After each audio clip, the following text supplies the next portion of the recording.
আগামী 7 দিনের ভিতর যদি শরীফ উসমান বিন হাদির হত্যাকারী ফয়সাল সহ তাদেরকে যদি বাংলাদেশে না আনতে ব্যর্থ হন, তাহলে আমরা বাংলাদেশে যে ইন্ডিয়ান এম্বাসি গুলো আছে সেগুলো প্রথম অবস্থায় ঘেরাও দিব।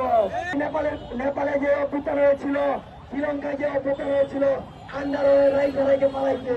আর আন্ডারওয়ে বলবো না, আমরা বলবো যদি গণভোট বাতিলের করার চেষ্টা করেন, পিঠের চামড়া থাকবে না, সবগুলোর চামড়া উঠে লবণ লাগায়া এই শাহবাগ থেকে শুরু করে এই ঢাকা শহরে যতগুলো গুরুত্বপূর্ণ জায়গা আছে সবগুলোতে লবণ লাগাই দিও ভাইয়ের আমার। কাজে আমাদেরকে খেপায়েন না। প্রিয় ভাইয়ের আমার, অসংখ্য ধন্যবাদ। আপনারা আজকে আমাদের এই শান্তিপূর্ণ মানববন্ধনে অনেক সময় দিয়েছেন। ইনকিলাব ইনকিলাব ইনকিলাব ইনকিলাব, দিয়েছি তো রক্ত, দিয়েছি তো রক্ত, হাদি ভাইয়ের স্মরণে, হাদি ভাইয়ের স্মরণে, ভয় করি না মরণে, হাদি ভাইয়ের স্মরণে, হাদি ভাইয়ের স্মরণে, ভয় করি না মরণে, ইনকিলাব ইনকিলাব জিন্দাবাদ জিন্দাবাদ করা হয়। এই বাংলাদেশের মাটিতে আরেকটা অভ্যুত্থান হবে। সেই অভ্যুত্থান বাংলাদেশের মানুষ ঠিক করবে কাদেরকে তারা দায়িত্ব দিয়ে বাংলাদেশ পরিচালনা করবে। এই ভিনদেশি কারো কথায় বাংলাদেশ চলবে না।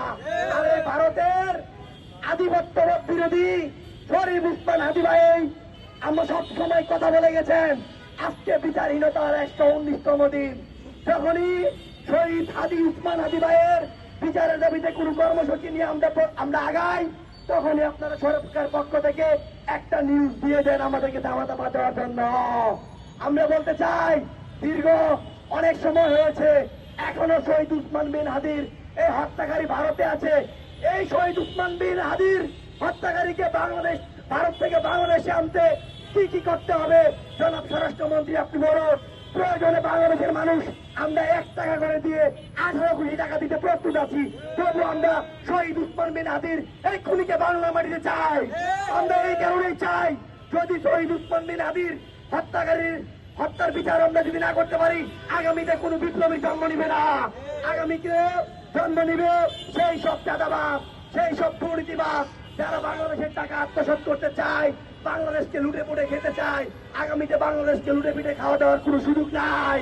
কাজে আমরা বলতে চাই, আগামী 7 দিনের ভিতর যদি শরীফ উসমান বিন হাদির হত্যাকারী ফয়সাল সহ তাদেরকে যদি বাংলাদেশে না আনতে ব্যর্থ হন, তাহলে আমরা বাংলাদেশে যে ইন্ডিয়ান এম্বাসি গুলো আছে সেগুলো প্রথম অবস্থায় ঘেরাও দিব।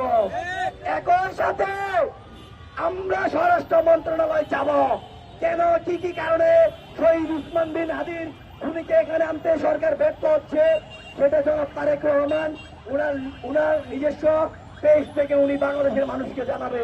কাজেই আমরা বলতে চাই, অতি দ্রুত শহীদ উসমান বিন হাদির বিচার সহ বাংলাদেশে যতগুলো পরিবারের সন্তানরা শহীদ হয়েছে তাদের বিচার। একই সাথে আমরা বলি সংস্কার